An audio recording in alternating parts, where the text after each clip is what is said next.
भारतीय सेना ने 1971 में बांग्लादेश के रूप में एक नए देश को जन्म लेने का मौका दिया। लेकिन इसके पीछे क्या कारण थे? क्यों हुई ये वार? क्यों बांग्लादेश आज़ादी चाहता था पाकिस्तान से, और भारतीय सेना का क्या रोल था पूरी कहानी में? आइए समझने की कोशिश करते हैं। 1947 में पार्टीशन के वक्त ऑल इंडिया मुस्लिम लीग के द्वारा द लाहौर रिसोल्यूशन पास कराया और धर्म के आधार पर इंडिया और पाकिस्तान अलग हुए। पाकिस्तान जो धर्म के आधार पर इंडिया से अलग हुआ था, वो भी दो ऐसे हिस्से थे जहां 1500 किलोमीटर की दूरी थी, अलग संस्कृति और अलग अलग भाषाएं, बस एक धर्म जिसके आधार पर पहचान थी, पाकिस्तान यानी ईस्ट पाकिस्तान और वेस्ट पाकिस्तान। ईस्ट पाकिस्तान जहां बंगाली अधिक संख्या में थे, तो वेस्ट पाकिस्तान में पंजाबी, पख्तून, सिंधी और बलूच थे। लेकिन पूरे पाकिस्तान के आधार पर देखें तो बंगाली जनसंख्या में और बाकी से अधिक थे। लेकिन पावरफुल पोजीशन जैसे ब्यूरोक्रेसी, मिलिट्री और पॉलिटिकल वेस्ट पाकिस्तान के हाथ में थी, और वो भी खासकर मुहज्जिर्स और पंजाबियों के पास। बांग्लादेश और पाकिस्तान के अलग होने की अगर बात करें तो ऐसे बहुत सी घटनाएं थी जिनके कारण ईस्ट पाकिस्तान और वेस्ट पाकिस्तान अलग हुए और एक नए देश के रूप में बांग्लादेश का जन्म हुआ। मुख्य रूप से शुरुआत हुई 1954 के चुनावों से, जहां यूनाइटेड फ्रंट ने सबसे ज्यादा 223 सीटें जीती। यूनाइटेड फ्रंट ऑपोजिशन पार्टियों का एक गठबंधन था और इसी गठबंधन में एक पार्टी थी, आवामी लीग, जिसको 143 सीटें मिली। आवामी लीग ईस्ट बंगाल की पार्टी थी, लेकिन जो पार्टी डिजर्व करती थी पावर में होना, उनसे पावर छीनी जा रही थी। एक प्रकार से पूरी तरह मिलिट्री रूल चल रहा था। ईस्ट बंगाल के लोगों को जानबूझकर पॉलिटिकल मजबूत होने का मौका नहीं दिया जा रहा था। अगर बजट की बात करें तो बजट का 75% पैसा वेस्ट पाकिस्तान के ऊपर खर्च किया जाता था, जबकि सरकार के पास जो रेवेन्यू आता था उसका 62% ईस्ट पाकिस्तान से आता था। लेकिन इकोनॉमिक डेवलपमेंट उल्टा ईस्ट पाकिस्तान में ज्यादा थी। ईस्ट पाकिस्तान की per capita income waste Pakistan से 61% ज्यादा थी और 25 गुना ज्यादा मिलिट्री पर्सनल थे। इसी भेदभाव ने पूरी तरह से बांग्लादेश बनने की नींव को और मजबूत कर दिया था। बंगालियों के ऊपर जबरदस्ती उर्दू भाषा थोपी गई, लेकिन ईस्ट पाकिस्तान के बंगालियों ने इसका विरोध शुरू किया और 21 फरवरी 1952 को बंगाली लैंग्वेज मूवमेंट शुरू हुआ, जिसने एक जन आंदोलन का रूप ले लिया। इस विरोध को दबाने के लिए पाकिस्तान की सेना ने सरेआम छात्रों पर गोलियां चलाई, जिसमें 5 छात्रों को अपनी जान देनी पड़ी।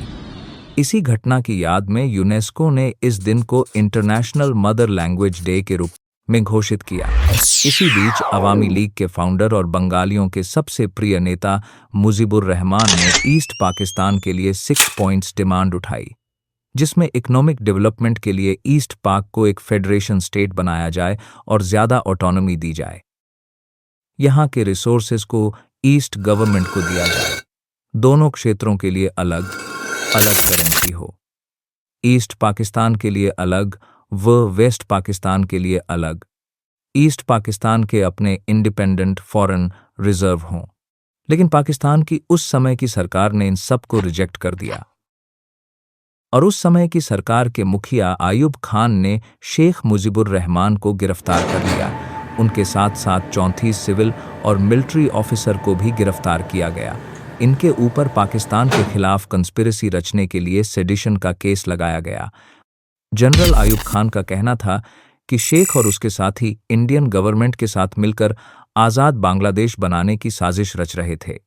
इसी बीच शेख के एक साथी सार्जेंट ज़ाहुरुल हक को जेल में मरवा भी दिया जाता है। इस सबके विरोध में लोग सड़कों पर उतर आए और शुरुआत हुई एक बहुत बड़ी क्रांति की। इसी डर के बीच जनरल आयुब खान को शेख मुजीबुर रहमान और उसके साथियों को जेल से रिहा करना पड़ा और उनके ऊपर लगे सभी केस को वापस ले लिया गया। लेकिन उसके बावजूद भी आंदोलन रुकने का नाम नहीं ले रहे थे, जिसके चलते मिलिट्री कू के जरिए सत्ता हासिल करने वाले जनरल आयुब खान को अपना इस्तीफा भी देना पड़ा और पाकिस्तान की सत्ता में उदय हुआ जनरल याहिया खान का, जिन्होंने 1970 में पाकिस्तान में इलेक्शन कराए, लेकिन फिर से रिजल्ट बिल्कुल वेस्ट पाकिस्तान के नेताओं जनरलों की सोच से अलग थे। इस चुनाव में शेख की पार्टी आवामी लीग 313 में से 167 सीटें जीत लेती है।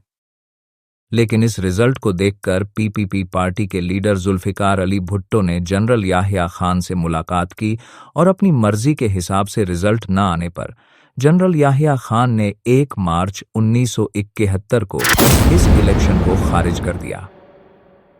इन सबके चलते ईस्ट पाकिस्तान के लोगों ने इसका विरोध किया और एक बहुत बड़ा जन समूह सड़कों पर उतर गया और आज़ादी के नारे सरेआम लगने लगे।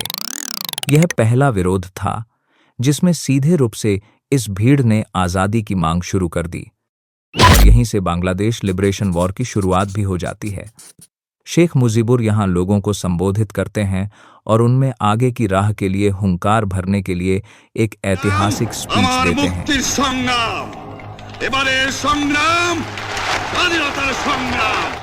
इसके बाद बांग्लादेशी प्रोटेस्टर ने पाकिस्तान सेना से निपटने के लिए अपनी एक सेना भी बना ली और इसको नाम दिया गया मुक्ति वाहिनी, जिसका काम था पाकिस्तानी सेना के जुल्म को रोकने के लिए गुरिल्ला ऑपरेशन चलाना।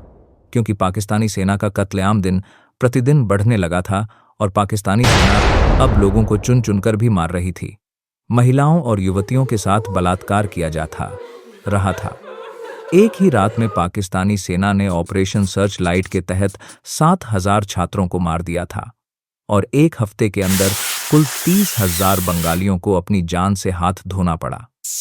इस जुल्म के खिलाफ खड़े होने के लिए ही मुक्ति वाहिनी का जन्म हुआ था। इस काम में इन बांग्लादेशियों को ट्रेन करने का काम किया भारतीय सेना ने और एक प्रकार से यहां से शुरू हो जाता है बांग्लादेश बनने में भारतीय सेना का योगदान। हर रोज बढ़ती शरणार्थियों की समस्या और पाकिस्तान सेना द्वारा किए गए जेनोसाइड से विचलित होकर इंदिरा गांधी पाकिस्तान को सबक सिखाने की ठान लेती है और उनका मकसद था मिलिट्री के इस्तेमाल से इस वॉर में हिस्सा लेना और इन लोगों को बचाना।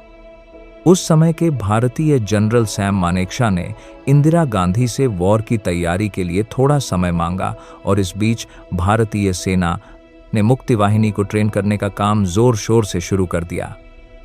इससे परेशान होकर पाकिस्तान 3 दिसंबर 1971 को इंडिया के खिलाफ ऑपरेशन चंगेज खान लॉन्च करता है और इंडिया की एयरफील्ड पर हमला कर देता है।